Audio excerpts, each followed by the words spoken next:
It requires 8% of the population on the planet to assemble the fifth DNA strand and be able to hold fifth dimensional frequencies in their body in order for Earth to be able to merge properly with Terra during this time cycle. We're not quite up to that yet, but we're close. So one of the things they're asking us to do is learn about our DNA, learn how to use the higher chakras to bring high frequency energy into the DNA, which helps it assemble. Because the higher you can get your DNA and your body and your consciousness vibrating, you're plugged right into the Earth grid. It will make the Earth grid vibrate faster. There's strength in numbers. The more of us that can do this, the faster the Earth grid will vibrate. So it's one of the things they're asking us to do.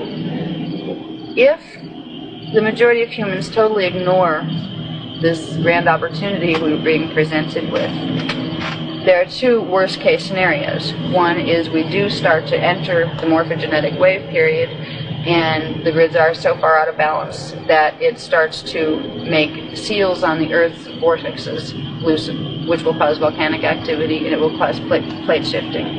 And it could be on a massive level. If it's really out of balance, it could create up to a 45-degree shift of the angle of the Earth spinning on its axis, which we're history if that happens. It doesn't look like that's going to happen. It's not that bad yet. But they want us to be aware of how bad it could be. They want us to be aware that they're not joking. They're not saying, oh, gee, come be spiritual because it's fun. They're saying, hello, you're in trouble if you don't pay attention. And how many of us is it going to take to get you to pay attention? You know, so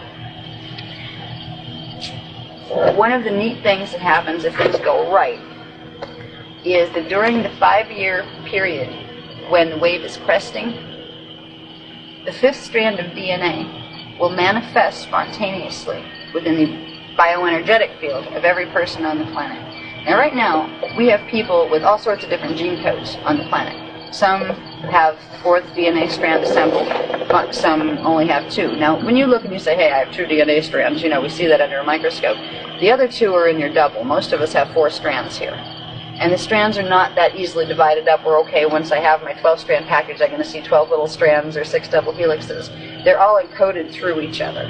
But basically, the human being was designed to have 12 strands of DNA. And when we do have that fully activated, we are immortal. And we live in harmonic universe too. And we're composed of less dense particles.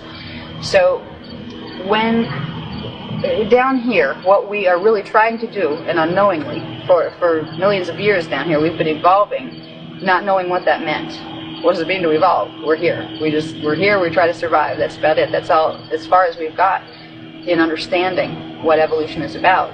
What evolution is really about is, just like with a planet evolves by pulling frequency into its morphogenetic field from the unified field of the dimensions that it's in. That's exactly how we evolve too. That's how DNA strands evolve.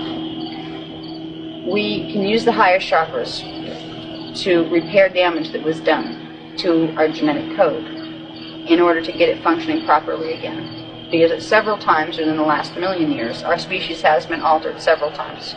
It's had certain codes, base tones or overtones, unplugged within certain DNA strands, which literally stopped the evolutionary process. So we could not ascend. We have to fix that. And the Guardians are giving us enough information where we can start to understand how to do that. They're planning to give us exercises on how to use the higher chakras, Keylontic exercises, to start repairing the DNA strands so we can take control of our own ascension process. Because even if 20 people, only 20, were able to make it through the portals whole, where they didn't have to die to do it, they could walk through, that is such a victory for this race. Because this race forgot eons ago that this was even possible. So we're hoping that a lot more people get to go through the portals. All right. If they don't, there's going to be one thing you probably will see if the plan is going the way it's supposed to. If the natural morphogenetic wave is happening as it's supposed to, you will see certain areas having certain earth changes and large groups of people being killed. It will appear to be tragic from out here. These are arranged. The souls involved knew they couldn't assemble their DNA fast enough. They wanted to get out of here and catch that morphogenetic wave before the portals closed, because they can ascend from D4 while the portals are open. And you go to D4 after you leave the physical body in D3. So if in the next 20 years we start to see more and more groups of people dying, don't let it scare you. Don't let it frighten you. Know there's a higher purpose to it. And know those people want to get free. And this was their chance. So there are things that you may see out here that will make no sense unless you understand some of the things that are happening behind the scenes.